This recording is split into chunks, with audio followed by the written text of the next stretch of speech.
Hello and welcome to Connect, the weekly podcast for the California MBA, featuring one-on-one interviews with movers and shakers in the mortgage industry. I'm Susan Milazzo, CEO of the California MBA, and very happy that you could join us today.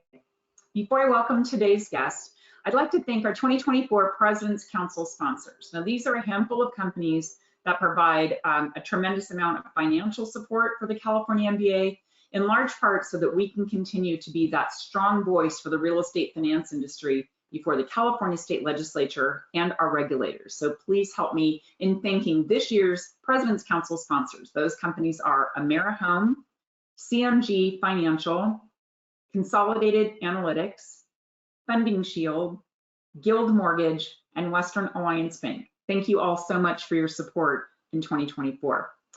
With that, I'd like to welcome today's guest. I'm welcoming Brian Devlin, CEO of ARC Home Loans. Brian, welcome.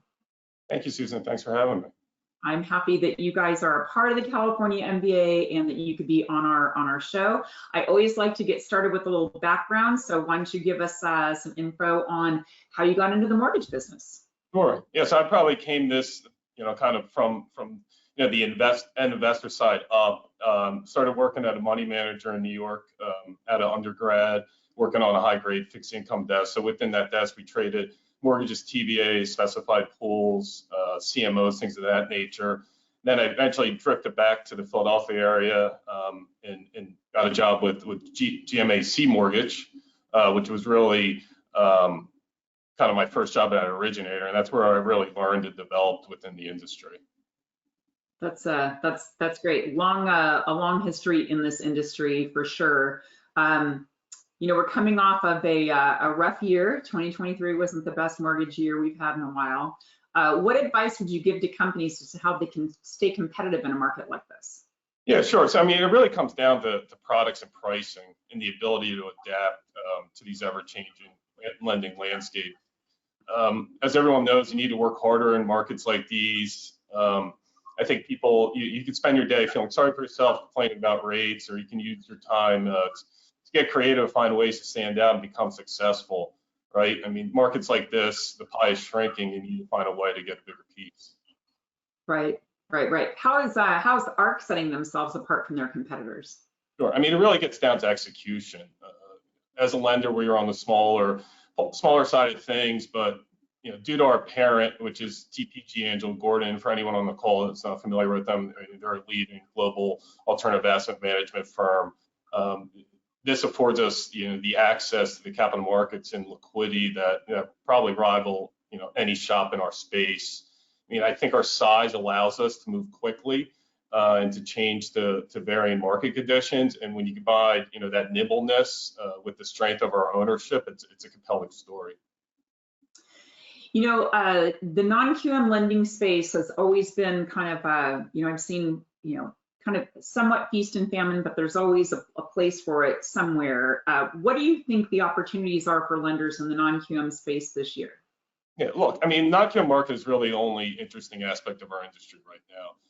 The performance of non-QM paper has been very strong from a credit standpoint, hence why the investor base for this product continues to grow. This market is supported by private label securitizations and whole loan buy and hold investors such as insurance companies. This appetite from that investor community for non-QM is only going to increase as investors get more and more comfortable with the product. This demand will continue to drive spreads tighter, which will allow us to price these loans better, and it will offer lower rates to the borrower. And this product is catering to an underserved consumer class, whether it's bank statement for a self-employed borrower, a DSCR loan for a real estate investor, or providing financing for a foreign national. It's there for a purpose. I think there's a misconception from some that non-QM is subprime, and this is far from a case. Right? All it is an alternative way to underwrite a loan from traditional agency methods. Right? If we remember, it seems like ages ago. Remember prior to COVID, there's a lot of talk coming out of DC about shrinking the GSE's footprint and promoting private money to take a larger portion of the financing of these mortgages. COVID hits, rates scream lower. The GSEs as well as lenders in our space became very profitable. and such that GSE's footprint grew immensely. So fast forward to now, we're in high rate environment. It's lack of volume. There's really no refi business, and this private market is taking a larger share due to rates, really, not policy. So I think the non-agency market in general will continue to mature and take market share.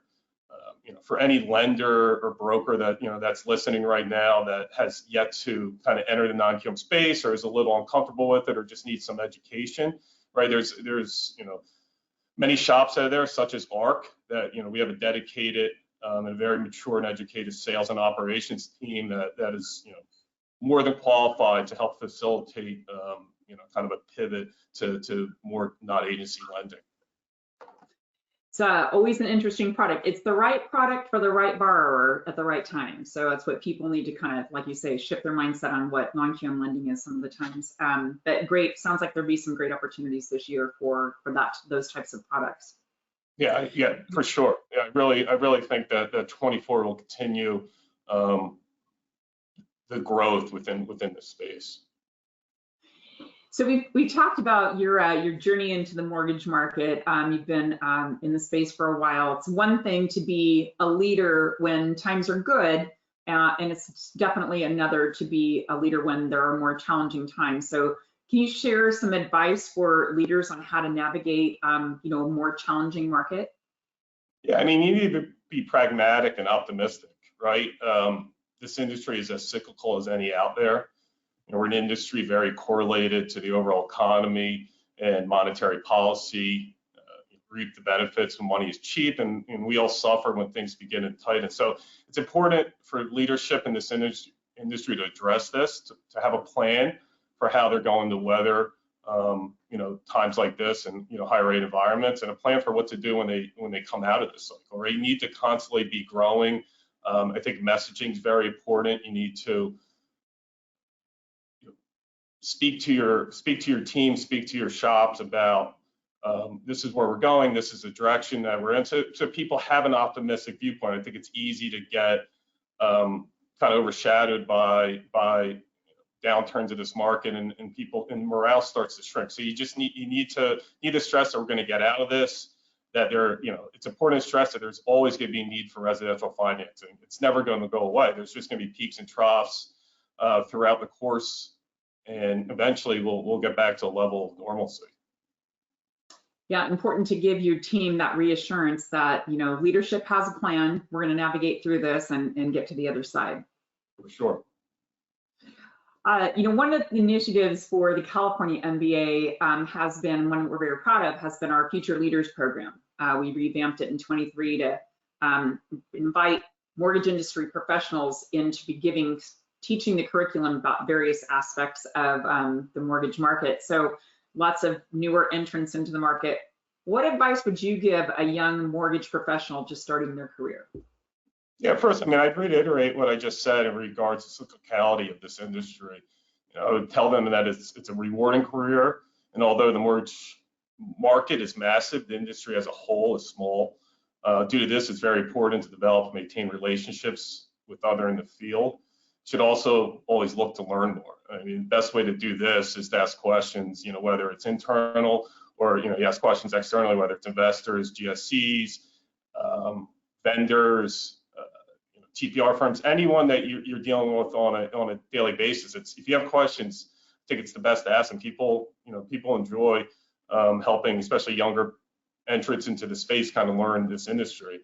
There's a ton of research that is really a Google search away, that's either put out by Wall Street firms, GSEs, rating agencies, state regulators, CFPB. So there's just constant information that's really at your fingertips. I think it's important to continue to grow and to learn more.